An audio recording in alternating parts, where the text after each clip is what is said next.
Here we will work on the lace part of the coat. Do not use fabric that is too thick. The thickness of the fabric I have here is about 60 count cotton. First, fold the fabric in half and press it.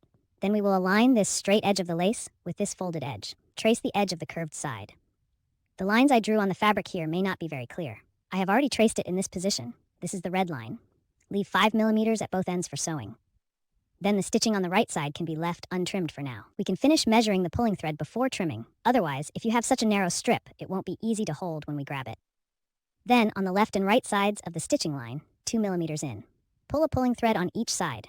Here, I used a distance of 4 for the pulling thread. Do not backstitch at the beginning and end. Leave the thread ends a little longer. After properly pulling the pulling thread, let's trim this excess seam. Leave about a 5 millimeter seam. It's this curved edge. Then we pull in both bottom lines at the same time. Pull this one out. One side feels tighter, then switch to pull the 2 bottom lines on the other side. After pulling it well, let's give it a rough tidy up. Then we will use it first. Later, we will continue to adjust the size based on actual needs.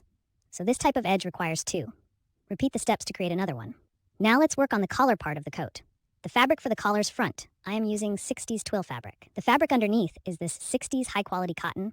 Washed cotton is also acceptable. Sew along the inner circle of fabric. We will sew around the outer edge, the starting and ending positions. We extend the red line around the circumference by 5 millimeters. There are no stitched areas after the measurement. We leave a 5 millimeter seam to trim off. Use a boundary cutter to trim the stitched areas. If a boundary cutter is not available, use regular scissors. Make some small cuts in areas with curves. Be careful when trimming the seams. Do not cut the thread. Then we flip the collar to the front. Iron and organize it. Measure the visible line inward at the edge. If you don't want to measure the visible line, just iron it flat yourself. Then we fold the collar in half. Find the center point and make a mark. Then take out the collar pattern and align it with the edge. Draw the sewing line around the collar. Draw on the front side of the fabric. This makes it easier for us to align the stitching later. Now let's work on these 2 lines below the collar. These 2 layers, one on top and one on the bottom, I use washed cotton with a thread count of 60, or high count cotton works as well. Avoid using anything too thick, because if it's too thick, it will be difficult to flip over. Do not sew the short straight line at the top. Sew along the line in the other areas, the starting and ending points. We extend the seam 5 millimeters outward. Trim it slightly after sewing. Leave a 5 millimeter seam where there is no stitching. Trim the other areas with pinking shears. If you don't have pinking shears, use regular scissors. Make some snips in the curved areas. This is what it looks like after trimming. Then we use the purple pliers to turn it over. From the area that is not stitched, insert the purple pliers inside. Grip some fabric at the top. Pull it outward. After flipping and organizing the surface, we can measure the visible line along the edge. If you think this part is a bit thin, it's challenging to sew the visible line, you can do it like I do. Place a thinner piece of paper underneath it. I think this stitching, tear off the paper later, saying it slightly will make it easier to sew. You can also do it according to your habits. When working with tissue paper, we pull it apart to the sides like this. This method with tissue paper, it's less likely to loosen the thread. Then repeat the steps yourself. Just do the other part too. Now let's discuss sewing this pom-pom. For the pom-pom, we use needle and thread. You can start from the middle and move to the top. This way, the thread end can be concealed inside. Then we push the needle through this pom-pom. Once the thread comes out, we will insert the needle again. Return to approximately the same position. If you feel that sewing it once isn't secure enough, then sew it a few more times, once you feel it's secure. Finally, we adjust the fabric slightly with the needle. Now wrap the thread around the needle 2 times. Then we pull the thread tight and make a knot. Finally, thread this needle to the side. Stitch it through this pom-pom. Pull it a little tighter. Then we can cut off the excess thread. Let's take a look at this. This spot at the bottom edge of the sleeve. There are several marking points here. We need to mark it at the same position. These 4 marking points that are closer to the side, we need to mark it on the front side of the fabric. Just now, I marked the reverse side. Regarding this side, because this fabric is fairly opaque, the position of the dot is not visible. To make the position of this dot more standard, we can start from the reverse side and move to the front side and create a hole like this. With a needle, the location of this needle hole is precisely where we marked the dot. Please mark it like this again. This will make it more standard. Let's take a look after finishing the drawing. These are the 2 points in the middle. What my hand is covering does not count. The drawing we just completed. These are the ones we drew on the front of the fabric. These are the 4 points on the side. For instance, these 2 points on the left, there's an arrow at the top. It is a direction to the right. In other words, we make a fold at this point on the edge, then fold it over to the right like this. These 2 points on this side need to overlap. After aligning, check again. It is a fold made in this direction. Then we move to the edge of the fabric, about 2 to 3 millimeters inwards. Make a few side stitches. Secure this fold. Next, let's look at this marker point on the right. This side will be folded over to the left like this. We also take the one that's a bit closer to the edge, this line of the marker point. Pinch it together like this. Then align this marker point. Align it with the marker point that's slightly inward, about 2 to 3 millimeters in from the fabric edge. Secure it with a few stitches on the side seam. This way, we have the right side of the fabric. It has now formed 2 folds like this. Then we flip to the back side of the sleeve. The back side of the sleeve is closer to the center. There are also 2 marking points. We will take the entire bottom edge of the sleeve. Fold it like this. Align the positions of these 2 marking points. Draw a line directly upward from the bottom edge, about 2 to 3 millimeters beyond this marking point. The position of the crease at the very edge after measuring. We're here at the very top. Gently make a slight angled cut. This is equivalent to making a mark. If you don't like using scissors, you can also use a pen to draw. Then we'll work on the hem of the sleeve. Spread it out like this. Also spread this top part outwards. Spread it out like this. The location of the small corner we just cut off, just align with the seam below. It's this position, it has a seam. It's the line we just sewn here. Align them up and down. Then sew along this edge. Also a bit to the side. Sew a few stitches to hold it. Check after measuring. All the fixed lines are sewn here. Sew a little away from the stitching line. You shouldn't sew directly on this stitching line. Otherwise, when we sew the cuff later, it will easily show the stitches from the front. After folding, let's take a look at the front. It looks like this. The back looks like this. Next, we will fold this part of the sleeve in half. Make a mark at the center. Next, we take out this fabric for the cuff. First, take the longer side of the cuff. Fold it inward with the wrong side facing up. You can use an iron to flatten the crease. The wrong side of the sleeve is facing up. Then the fabric of the cuff is also facing up. We will align them together. Sew along the edge. After folding, we will lift the cuff fabric. Flip it up like this. Rub this position with your nail, or use an iron to flatten it. Turn the entire sleeve to the front. Use the part that has been initially pressed, the position of this crease in the sleeve. It just covers the seam in front of us. The thread count at this position, 1 millimeter to the left of the crease edge. We take out a line, secure this area, it looks like this after. Then we use the same method. Also take care of the other sleeve. Additionally, I would like to add the bow on my sleeve. I sewed it last. If you like it, you can also perform this step. Just sew it directly on. Here, let's take a look at the lining of the coat. That is the lower half of the back piece. It uses the same pattern as our outer fabric. The upper half of the back piece is utilized. It is also the same pattern as the outer fabric. However, it's important to note that it doesn't need to be cut. I have cut open the front piece and drawn the pattern for the outer fabric. You can first complete it this way. After finishing the design for the inner fabric, we will then cut it to draw the outer fabric. Next is the front piece. These patterns are for the front piece of the inner fabric and the patterns for the front piece of the outer fabric. It's different. We follow this lining pattern. To draw this section of the lining, pay attention to this line of the front panel. We need to use the same fabric as the exterior fabric. This small pattern on the upper part of the front panel. We will normally use the lining to outline. Make sure to mark this position on the shoulder, because the top and bottom positions will be somewhat alike. If you don't mark it, wait a moment, you might get confused. About these 3 sections, we have all flipped them left and right. Then there's this lower part of the lining. This one is also flipped left and right. This one only needs the lining. Then let's first handle this piece from the lower section. It has 2 marking points on it. We align these 2 marking points. Sew from top to bottom. The car passes about 2 to 3 millimeters beyond this guideline. Once the car is ready, this is what the front and back look like. It is precisely aligned with this marking point. Then we are at this position next to it. We will trim a little bit off the shoe like this. This primarily serves as a marker. You can also mark this position with a pen. We will cut a small amount off at an angle like this. This will create a small pointed corner here. We align this pointed corner with the bottom edge. Press down on the position of this seam, then make the reference line about 2 or 3 millimeters to the right. Measure it to secure it. Then we take out the upper part, the positions of this bottom edge and this area. Sew the front sides together. After measuring, unfold the upper and lower parts like this. We will measure the marking line at this position. Make it smoother. Be careful when measuring the guiding line. The style below is directed to the left. The sewing line is measured on the upper part of this fabric. Then we will take this part of the front door panel and the one we just prepared. Sew it together with the front side facing each other. When we have the front sides facing each other here, you will find that the curvature of the top and bottom is different. We just need to sew along this style line up and down. While sewing, we can adjust its curvature. Then this position on the reverse side. Regarding this fold, it just happens to cover our underlying stitching line. It may not be covered in every size. Follow the pattern you have. Some sizes are indeed covered, some sizes are not covered. If it is indeed covered, you can simply sew right through. That's fine. Flip it to the front after sewing. The style below is oriented to the left. We are using this fabric for the door curtain. Sew a straight stitch along the edge. It looks like this after sewing. We have a front panel on the left side. Use the same technique. Also assemble the front panel on the right. Next is our back panel. Regarding the back panel, we will take this bottom section. Take a look at this position at the top. It has 2 marked points. It is handled the same way as the lower half of the front piece we just worked on. It's identical. Please repeat the steps yourself. Once the sewing is finished, we will align the front sides of the upper and lower parts. sew directly along this edge line. Once the sewing is completed, we will unfold these two parts and turn them to the front. The style below is directed to the left. At the edge of this fabric, sew a clear line. Then take out what we prepared earlier.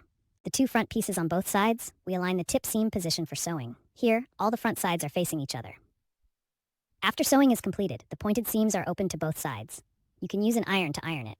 The position of this embroidery frame on the lining, I processed it with interfacing. Those who are unsure can take a look. There are separate tutorials in the folder. Then set aside this processed fabric for now. Let's take a look here. This piece from the upper part of the front and back panels. As for these pieces, we first need to take the pattern and cut it according to the position of the dividing line. After cutting it open, we each trace this drawing. Then we each add 5 millimeters to the edges and cut it down. Also, I wrote the front piece section, the shoulder position of the back piece section. Make your own mark. Because of this drawing, after we cut it open, the position of the shoulder and bottom edge will be a bit similar. If you don't make any markings, you may not be able to tell apart later which side is the shoulder, which side is the bottom edge. You also need to mark the front and back. Then let's take care of this part first. The middle section of these 3 front and back pieces. We will position them face to face like this. Sew along the shoulder seam. After the measurements, separate the stitching position towards both sides. You can use an iron to press it into shape. Next, let's take a look at these 4 pieces. The top 2 are the back pieces, then the bottom 2 are the front pieces. The front piece on the right. This is the side we drew by flipping it left and right. We arrange it according to this direction on the blueprint. When stitching, we take this back piece on the left and the right front piece. Sew it together at the shoulder seam with the right sides facing each other. Then take the remaining 2 pieces. Similarly, sew the shoulder seams with the right sides facing each other. Once sewn together, also, spread the seams apart. You can use an iron to press and shape it. After assembling it, it will look like these 3 parts. But before we start sewing them together, we need to add some lace first. The lace is positioned at these 2 sides. But please take note, the start and end of the lace. We need to sew at this point. About 2 millimeters higher from this point. This way, when we sew the straight line later on, we won't sew over the lace. Or it's okay if your lace is slightly higher. But you must pay attention to one issue. That is symmetry. One side of the lace shouldn't be lower, while the other side of the lace is particularly high. That way, once we're done, it will appear quite asymmetrical. These marking points. We actually need to do this on the front side of the fabric, but we can start by doing it on the back side, because on the back side, you will be more precise with this position. Then we will insert a needle at this position. This way, the position of the needle hole is also visible on the front. The position of the needle hole. This refers to the marking point on the back. We will also trace it on the front. This is our position. It also has a 5 millimeter seam line. Isn't that so? I'll trace this position for everyone first. When we add the lace later on, just sew along this stitching line, the start and end points. This is the position of the marker point we mentioned earlier. So this is the length between the 2 points, which is the lace we discussed earlier. After it has been gathered, a length that needs adjustment, after it has been adjusted. We align the stitches vertically and begin sewing. We should note that we are sewing on the front side of the fabric. If your lace also has a front and back side, just put them facing each other. After the measurement is completed, we take out the piece next to it. Verify its front and back positions yourself. Is that correct? The front piece should face the front position. The rear piece should face the rear position. Then, if this piece is correct, don't get the sides mixed up. If there are no mistakes, we will sew it together face to face like this. Check it yourself after the test. If there are no problems, then pull the thread of the lace at the front. It can be taken off. Then we will unfold the fabric piece. The stitching at the bottom should face towards the neckline. We will check the visible line on top. This way, we have already finished the left side. Now we will use the same method. Also piece together the right side. Just repeat this yourself. The steps are the same as the left side, after both sides are processed. Now let's trim the seams a bit. That is to trim the seams at the position where we just added the lace. Leave about 2 to 3 millimeters, because there are several layers here. If you don't trim it at all, this area will be a bit thick. This is how it looks after trimming. When trimming by yourself, be careful. Do not cut through the fabric itself. Here we will handle the lower part of the front and back pieces of the garment. This is the back piece of the garment. The position above has 2 marking points. We will align these 2 marking points together. Check to confirm that these 2 points are aligned. The folded part is the right side of the fabric. The side facing up is the back of the fabric. Sewing down from the edge of the fabric. Sewing about 2 to 3 millimeters past this seam line. This position on the left where it is folded, at the top seam here, we will cut a little bit diagonally like this. This is used for making a mark, because if we cut a little bit diagonally like this, it will have a small pointed corner. After we open this position like this, the position of this small pointed corner puts it in the center. It perfectly aligns with the seam beneath. After it has been properly sewn, we sew along this edge towards the right, a distance of 2 to 3 millimeters. Sew a line to secure it. After sewing, this area looks like this. Then we follow this position above. Take this entire section that resembles a fold. Press it down like this with your hand. I didn't mean to create a burnishing effect, just press it down like this, and that should be enough. Once this part is done properly, it looks like this on both sides. Then we'll set it aside for now. Next, let's take a look. The two topmost positions at the front. There are also two marked points. Its handling method is the same as the back piece. Everyone can repeat this step by themselves, just take care of it. Then we will use the finished lower part of this back piece and the upper part of this back piece. Align the faces together, sew along this stitching line. Once it is sewn properly, we will turn it to the front. The stitching underneath should be oriented to the left. Sew up to the visible line. Make this area smoother. Then it is also stitched together at the front.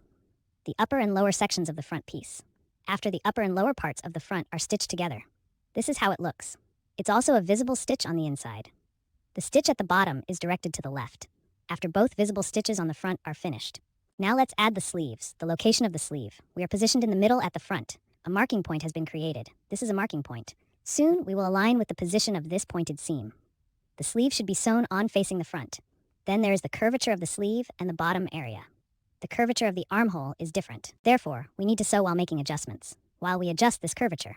After we finish measuring, we can sew on this section of the sleeve. The areas with a larger curvature, make a few cuts on it. Then repeat the steps yourself.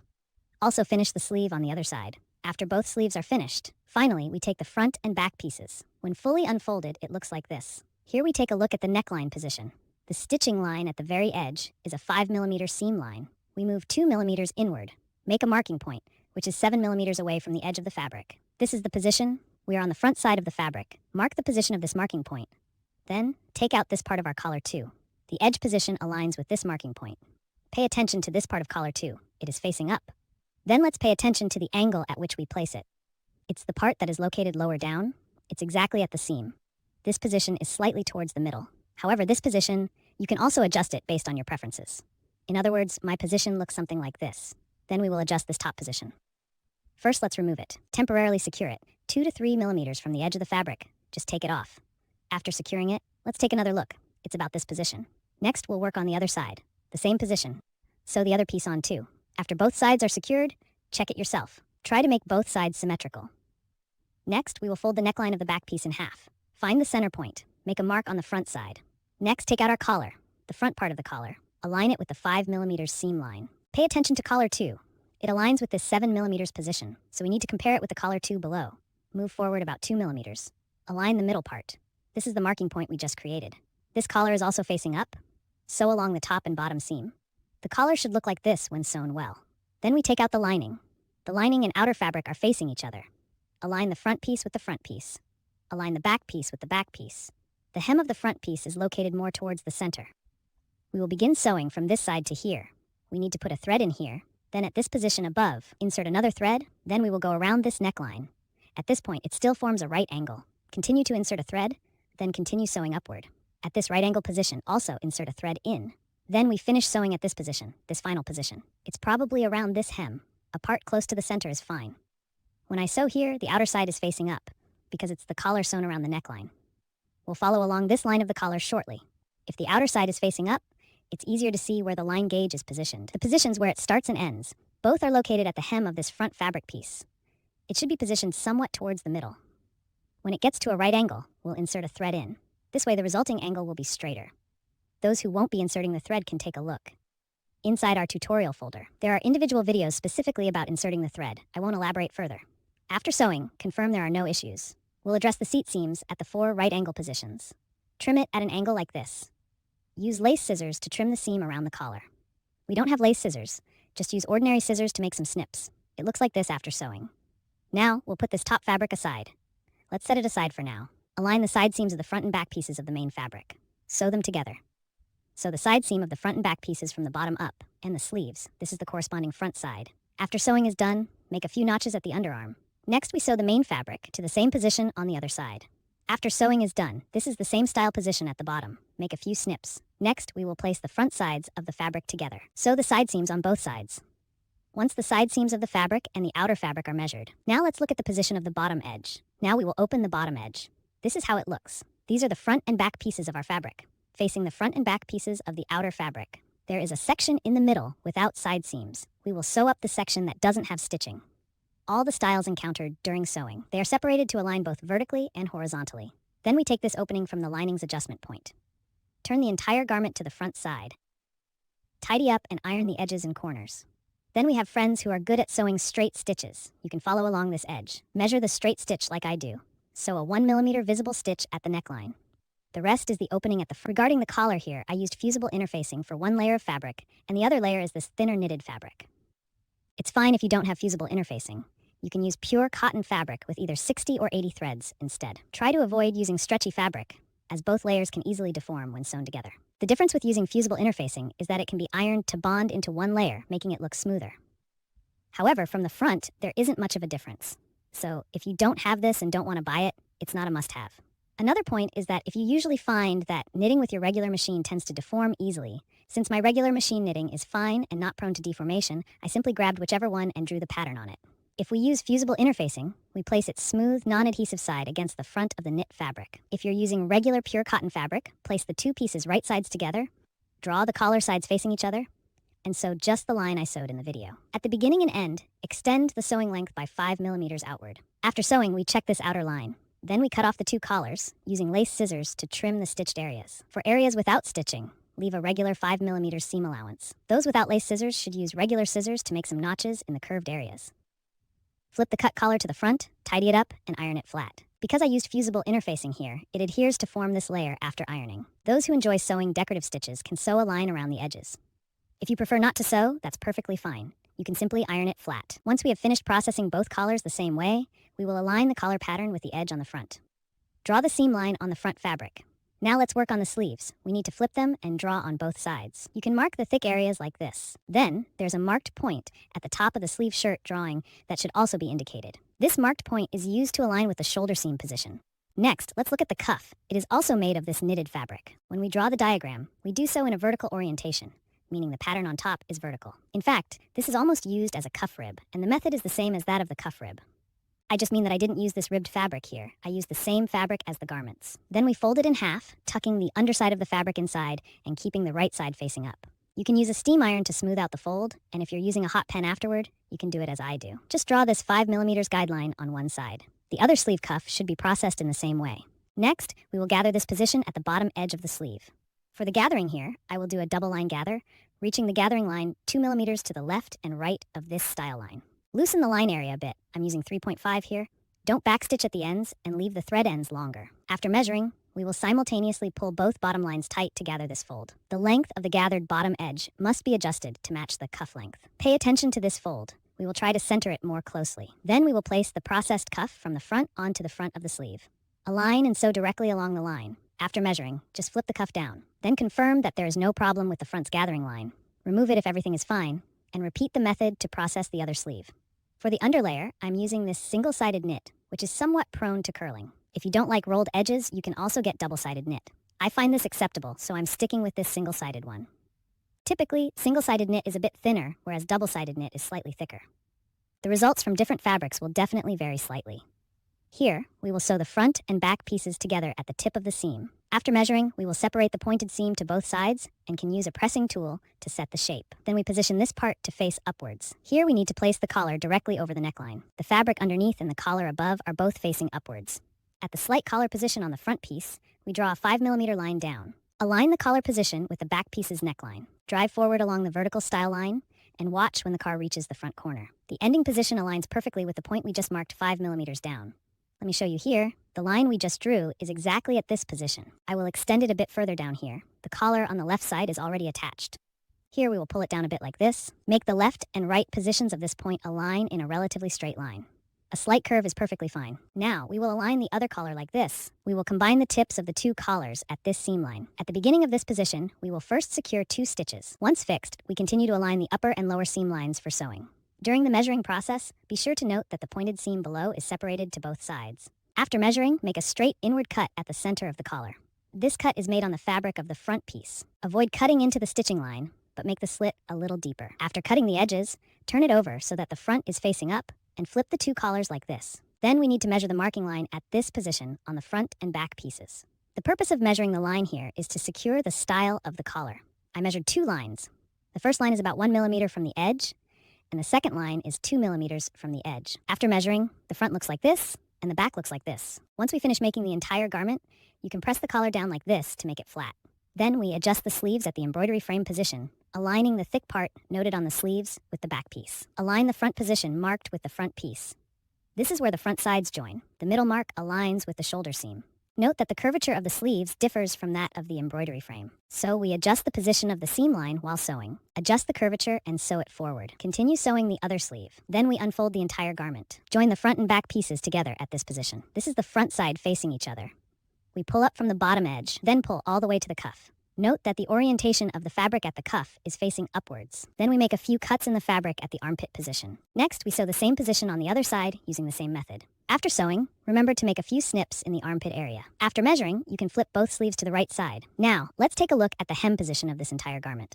We leave a 1 centimeter seam allowance at the hem. Fold it inward along the seam line to the reverse side. Use an iron to smooth out the crease at this position. Don't rush to measure the seam at this position yet. Let's first smooth out this crease. Then we will still cut a piece of interfacing. Let me mention here that if you don't have interfacing, this edge position, namely the opening at the back, you can allow for a bit more width in your design at the beginning. The style at the collar position above should also be consistently left a bit wider.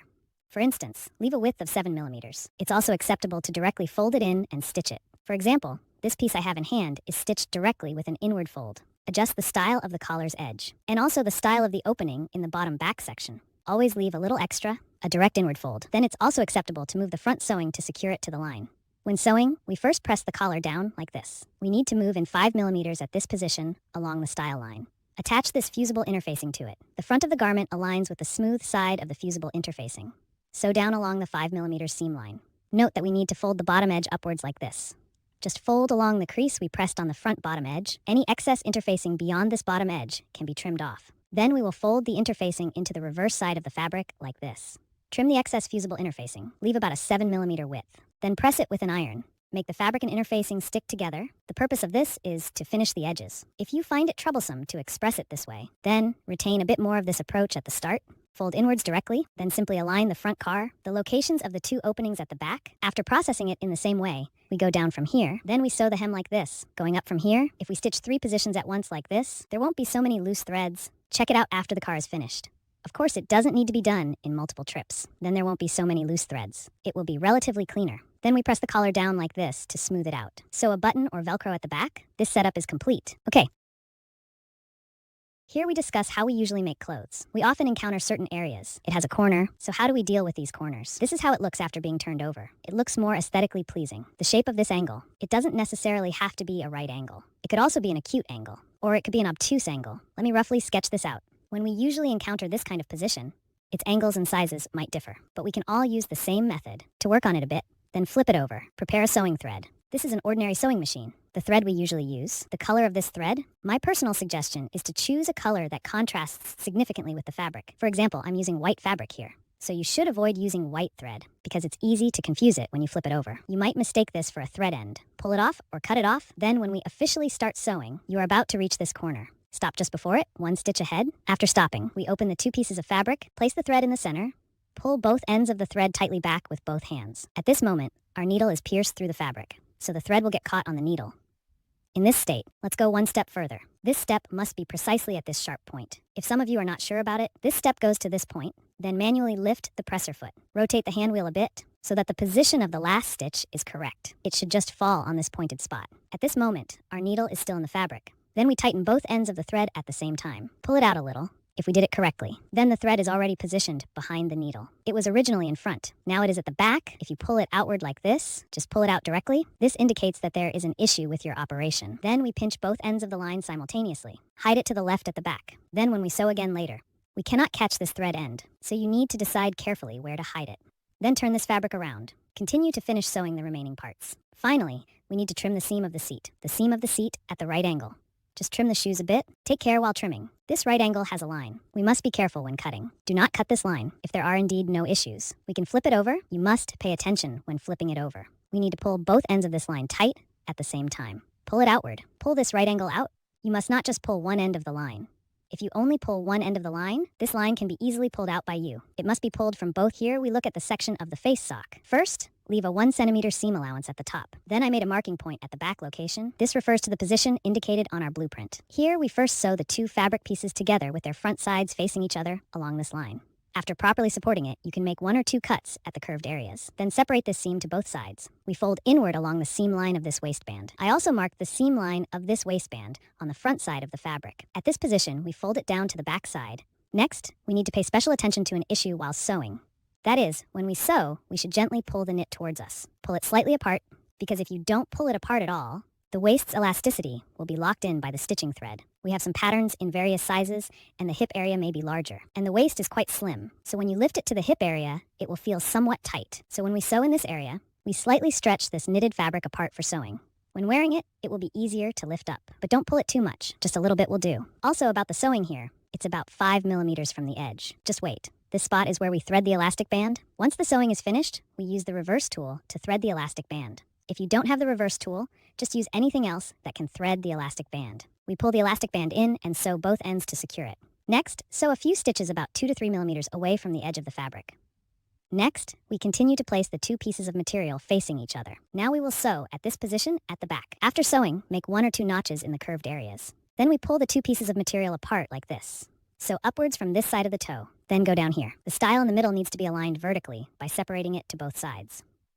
After testing, we will trim the style a bit. Just leave about 3 millimeters. You can make a few cuts at the position of the style. Finally, let's flip through it and tidy it up. Our library is already ready. Different subtitles, I am here, very impactful, but refuses to confirm. Let's take a look at the design of the skirt. This universal pattern is larger in scale. I have a smaller version for explanation. The pattern you received for the skirt consists of 3 parts. 1, 2, and 3. We combine 1, 2, and 3 together to form this shape. Then flip it over and draw the reverse side, leaving the middle uncut. After completing the pattern here, it looks like this, which is a larger size. Next, we need to mark all the positions of the straight lines above. While drawing, mark the positions of the upper and lower points, and then use a ruler to connect them. To help everyone better understand how to make this skirt, I used a light-colored fabric here. I only took a segment of the pattern to record this video. The method is the same. However, if we follow the pattern, there will be more pleats and larger fabric pieces. Additionally, some of our squares have this symbol in them. If you're concerned about making a mistake, you can roughly sketch this symbol on the corresponding spot on the fabric. Next, we will fold the part without this symbol, and the part with the symbol like this. Next, pinch the pleat at this position on the other side, merging the 2 pleats together like this. In other words, once the 2 squares with the symbol are folded, they are covered by the pleats above and are hidden inside. After folding, we will sew along the waistline about 2 millimeters to the right to secure it in place. However, before we make the pleats, let's first fold and sew the bottom edge along the style line. Once it is sewn properly, we will then fold the pleats. Here, I sewed the line approximately 1 millimeter from the edge. If you prefer a wider seam, you can sew a little further in. It's based on your personal preference. Then, I drew the symbol from the edge of the pattern onto this square. I will start folding from this square, meaning there is an extra square on the leftmost side. I will cut off this square shortly. For now, you can just pretend it doesn't exist. The same applies to the left side. Both sides have an extra square. Please consider them as non-existent. It mainly depends on the drawings you have. For the first square, we will fold it in this direction.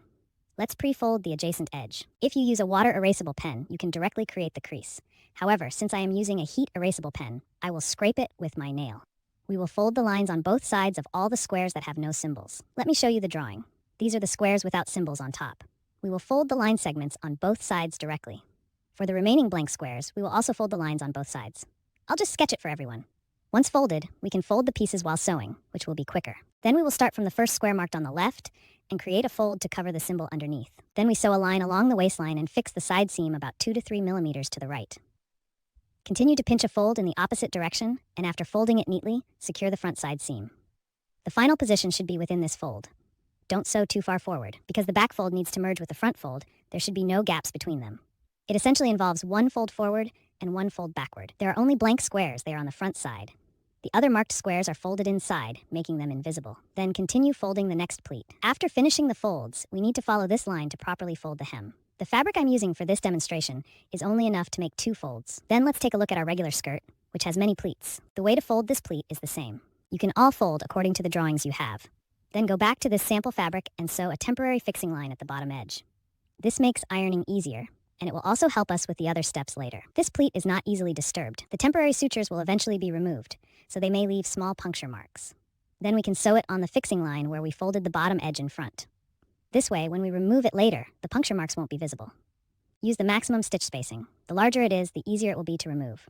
Here, I'm using a stitch spacing of 5. Then the color of this wire should ideally be different from the one we used earlier. This way, when we remove it later, it won't be easy to take away the original wire spacing. For example, if I use black here, then when we remove it later, we can simply cut the black wire. It will be more noticeable. After it is removed, it looks like this. We can take apart this wire when the product is finished. If you want to wash the skirt, you can wait until it dries before taking it apart. This will make it easier for you to re-iron it at the end. You won't need to refold this crease. Once both the top and bottom are secured, if we iron it now, it will be quicker this way. Both sides need to be ironed. Iron and shape all the crease positions flat. There is a gap on both sides of the formal skirt hem. The other side is the same, with a gap. Now let's address the excess on both sides. First, the edge of the fold is here. Make a mark 7 millimeters from the edge of this fold. Next, we draw a line using this mark as a reference. This line should be parallel to the outermost guideline. Once drawn, check to ensure that these two lines are parallel. Next, we will fold both of these lines. In other words, it's a double folded edge. If we fold it like this twice, we'll end up with the style enclosed inside. This way, there won't be any frayed edges. When folding, make sure to turn the fabric so the wrong side is facing up. Use an iron to press it flat and secure the front seam. Once both sides are handled in the same way, it looks like this. Now let's handle the waistband. Typically, the waistband is quite long, but mine is just a short section due to my eyesight. However, the process remains the same. The waistband size provided is a bit longer since it needs to be folded to avoid any errors during folding. However, it's not as long as mine. I just cut this piece randomly. This is not front-facing. Both the bottom skirt and the top waistband are facing the wrong side up. The position of the front seam line aligns with the edge of the fabric. Then we sew directly along the vertical seam line. This is front-facing. Just sew to the end of the bottom skirt. After sewing, we trim the excess part of the waistband, leaving a 5 mm seam allowance. It extends 5 mm beyond the edge of the fabric below. Next, we will unfold the skirt and waistband sections like this. You can iron this spot or gently scrape it with your nails like I do to smooth it out. Next, we fold the unsewn side of the waistband inward along this seam line. You can also iron this side to make it smooth. Next, we turn to the front and align the crease we just ironed. Align it with the crease at the waist where the skirt is joined. Just fold it down like this. Then we sew down this small section along the edge with a 5 mm seam allowance. Be careful when removing stitches. Don't pull the fabric of the skirt underneath. We are pulling along the edge of the skirt here. After pulling, trim the edges on both sides, leaving about 2 to 3 mm. Then we turn the entire waistband to the front and use tweezers for the corners. After organizing, it looks like this. And then we need to sew a line here to secure it. When sewing, ensure the position of the lower thread covers the edge of the fabric. If the sisters have successfully removed the bright line, you can remove the entire waistband all around. If you feel that the sewing isn't very good, then just remove the section where I drew the red line. After properly removing it, it looks like this. I removed the entire circle myself. In the end, everyone can sew on the buttons or various patches themselves.